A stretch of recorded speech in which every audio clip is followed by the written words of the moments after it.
ये बताइए, बिहार में नीतीश जी के नेतृत्व में चुनाव लड़ रहे हैं आप।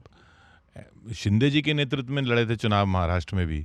तो नेतृत्व में लड़ने का मतलब ये तो नहीं ना कि सीएम भी वही बनेंगे। देखो, बिहार के अंदर एनडीए की सरकार बनेगी और एनडीए की सरकार इसलिए बनेगी जिस तरह से डबल इंजन की सरकार ने वहाँ पर काम किए, सुशासन की वहाँ सरकार है। और कोई भी वहाँ बिहार में ना उस जंगल राज की तरफ नहीं लौट के जाना चाहता है जो आरजेडी और कांग्रेस। चलो वो तो नहीं गया, अब सीएम यही बनेंगे। सीएम निश्चित रूप से यही बनेंगे, जिनके नेतृत्व में लड़ रहे हैं तो यही बनेंगे। मैं कह रहा हूँ कि हम बात करते हैं, हिंदू मुस्लिम नहीं करते हैं। मैं देखता हूँ जब अखलाक की बारी आती है तो ये रोने लग जाते हैं, बिलख जाते हैं। जब कन्हैया को मारा जाता है तो ये लोग मुंह इनका सिल जाता है, इनको कोई सुनाई नहीं देता है, दिखाई नहीं देता है। और जब सनातन पे प्रहार होता है, जब छत्रपति महाराज जी को गालियां दी जाती है, राम जी को गाली दी जाती है, सनातन को गाली दी जाती है, तो राहुल गांधी जी, प्रियंका वाड्रा जी, सोनिया गांधी जी सब लोग बिलों में छुप जाते हैं। ये कौन सी आपकी राजनीति है?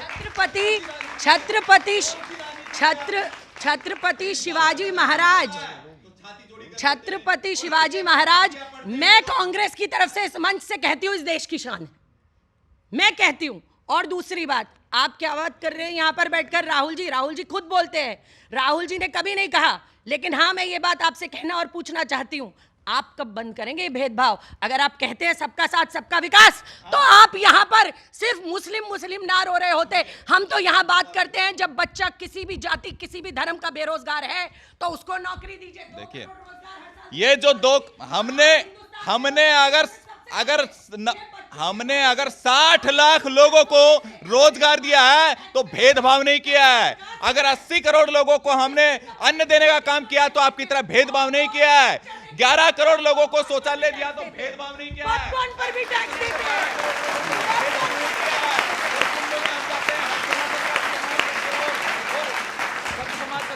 सभी धर्मों का सम्मान करते हैं, लेकिन गालियां नहीं देते हैं। क्या है, कांग्रेस ने 4% धर्म के आधार पे आरक्षण दे दिया।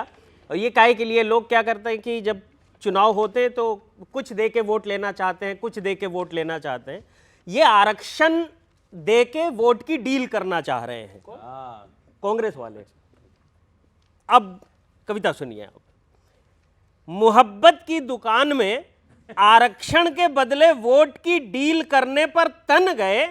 ये तो वही बात हुई कि लीडर बनने निकले थे और डीलर बन गए। क्या बात है, कमाल करते हो विनीत। हाँ, डील तो करे रहे हैं। चित्रा सुब्रमण्यम जी सुनिए का तो सुनिए सर डीलर बन गए। पार्टी बार बार कहती है, मैं भी इस बात का समर्थन करता हूं, पार्टी बार बार कहती है कि जनता के लिए कांग्रेस सड़क पर आएगी। मैं कहता हूं सड़क पर तो 2014 से है, अब क्या पाताल लोक में जाएगी?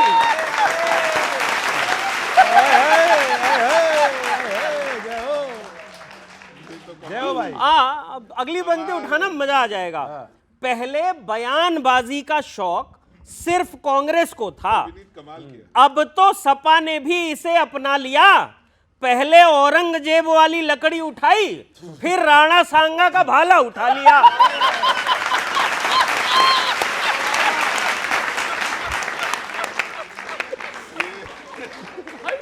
उठा लिया।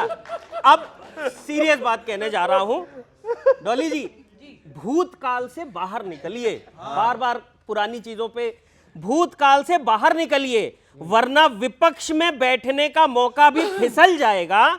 ये हिस्टोरिकल पास्ट आपका पॉलिटिकल फ्यूचर निकल जाएगा। आपका पॉलिटिकल फ्यूचर निकल जाएगा। गलत सब्जेक्ट पर पंगा ले रहे हैं भाजपा वालों से, गलत सब्जेक्ट पे पंगा ले रहे हैं। रही सही इज्जत भी खो जाएगी। साइकिल में चाहे कितनी भी हवा भर लीजिए, साइकिल बुलडोजर तो नहीं हो जाएगी।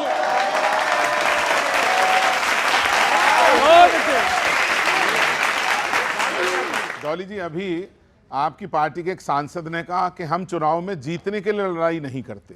अभी कहा है, तो इससे बढ़िया तो और जरूरत ही नहीं है आपको तो कुछ करने की। सर तो एक मुक्तक सुनिएगा कि यहाँ जो खो दिया फिर वो कहाँ किरदार पाओगे, थके पैरों से फिर कैसे वही रफ्तार पाओगे। अजय भाई, थके पैरों से फिर कैसे वही रफ्तार पाओगे, लड़ोगे ही नहीं जब जीतने की भावना लेकर, बताओ किस तरह वापस यहां आधार पाओगे,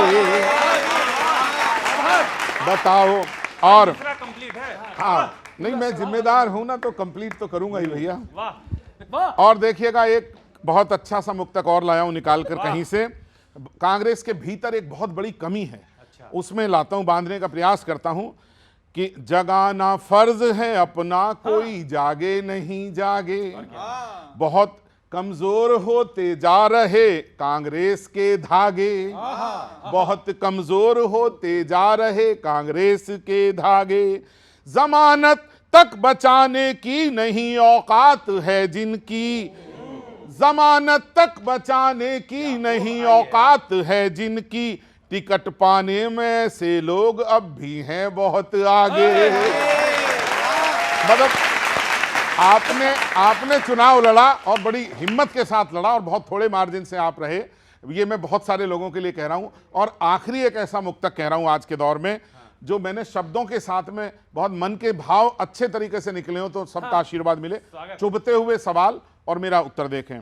बची ही अब कहां हैं भावनाएं दिल में फूलों सी, यदि कविता हो जाए तो मेरे साथी प्यार दें। बची ही अब कहां हैं भावनाएं दिल में फूलों सी, बयानों में नहीं सच्चाई है कुछ भी उसूलों सी, समर्थन करने के स्थान पर था पूछना अखिलेश, देखना कैसे बांधा है, समर्थन करने के स्थान पर था पूछना अखिलेश, सुमन ने क्यों कही वो बात जो चुभती है शूलों सी, सुमन ने, सर यदि समझ सके हो तो धन्यवाद, बहुत बहुत धन्यवाद। हाँ, लेकिन डॉली जी, सुमन को कहते हैं। कुछ भी आप करना चाह रहे हैं, जनता के लिए करना चाहते हैं, चुनाव तो जीतना पड़ेगा ना उसके लिए। देखिए, कोई भी पार्टी, हम एनजीओ तो चला नहीं रहे हैं, कोई भी पार्टी अगर चुनाव लड़ती है, मेहनत करती है या एक्सरसाइज करती है, वो चुनाव जीतने के लिए ही करती है। कांग्रेस पार्टी भी हमेशा, हमारे नेता कश्मीर तक पैदल गए, कन्याकुमारी से, मणिपुर से मुंबई तक गए, पैदल ही आ गए। की जनता, नहीं आप क्या बात कर रहे हैं, 102 सीटें हमारी आज संसद में, बहुत बड़ी बात है।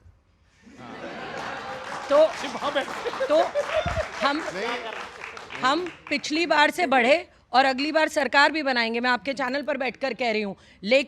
लेकिन जिस तरीके से भारतीय जनता पार्टी चुनाव से पहले कुछ और चुनाव के बाद कुछ, महाराष्ट्र में जिन महिलाओं को पैसा देने वाली थी, आज उनके लाखों महिलाओं के, बल्कि करोड़ों महिलाओं के नाम काट डाले। चुनाव से पहले अभी मेरे भाई ने यहाँ का सिलेंडर मिलने वाले थे, होली पर सब बैठे रहे, हमारे घर सिलेंडर आएंगे, किसी के घर एक सिलेंडर नहीं पहुंचा। लाखों का बजट दिखाते हैं, लेकिन शिक्षा का और स्वास्थ्य का बजट काट देते हैं इन बच्चों के लिए।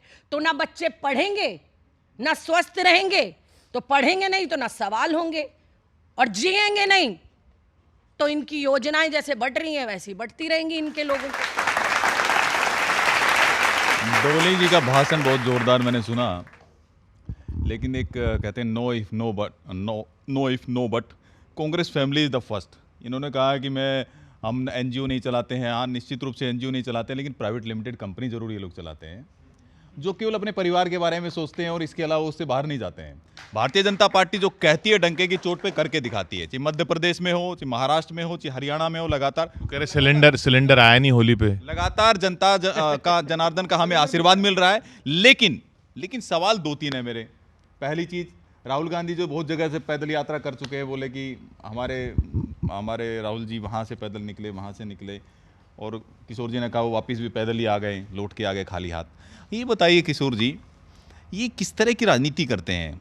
मैं पूछना चाहता हूं कि यहाँ बैठ करके महंगाई के ऊपर भाषण देते हैं। बताइए, पार्लियामेंट में कितने बार इन्होंने महंगाई पे चर्चा करने के लिए इन्होंने बोलने दे नहीं रहे आप उनको, कह रहे हैं वो कह रहे हैं माइक बंद कर देते हैं, और मुद्दे पे मुंह धारण कर लेते हैं और मुद्दे पे सहमति दे देते हैं। लेकिन महंगाई पे कितने बार बताइए राहुल गांधी जी ने चर्चा करने के लिए? महंगाई पे करो ना, आप महंगाई पे करो। ये कह रहे हैं महंगाई है, मैं बोल रही हूँ। दर्द हो या महंगाई, बीजेपी को दोनों से मतलब नहीं है भाई।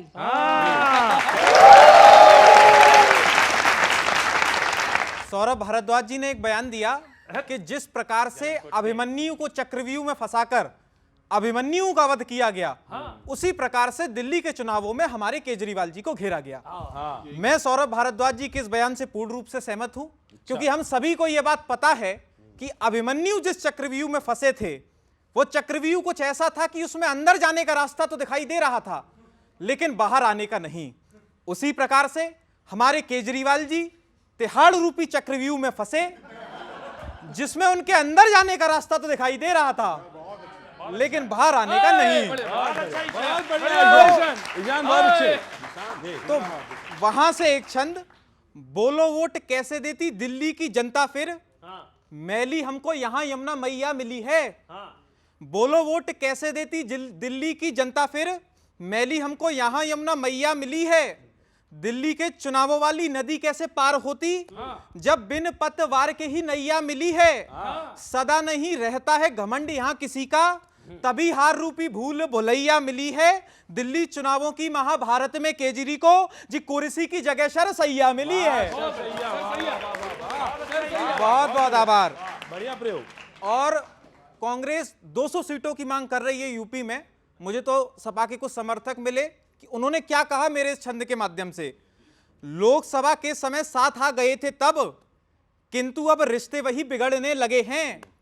भाजपा से लड़ने का लक्ष्य था विपक्षियों का, सपा कांग्रेस खुद ही झगड़ने लगे हैं। कल तक सिर्फ कुछ सीटों पर तैयार थे, लेकिन अब तो 200 पे अड़ने लगे हैं। लोकसभा में उंगली पकड़ाई थी, किंतु ये विधानसभा में बाहों को पकड़ने लगे हैं। बहुत बहुत आभार, धन्यवाद।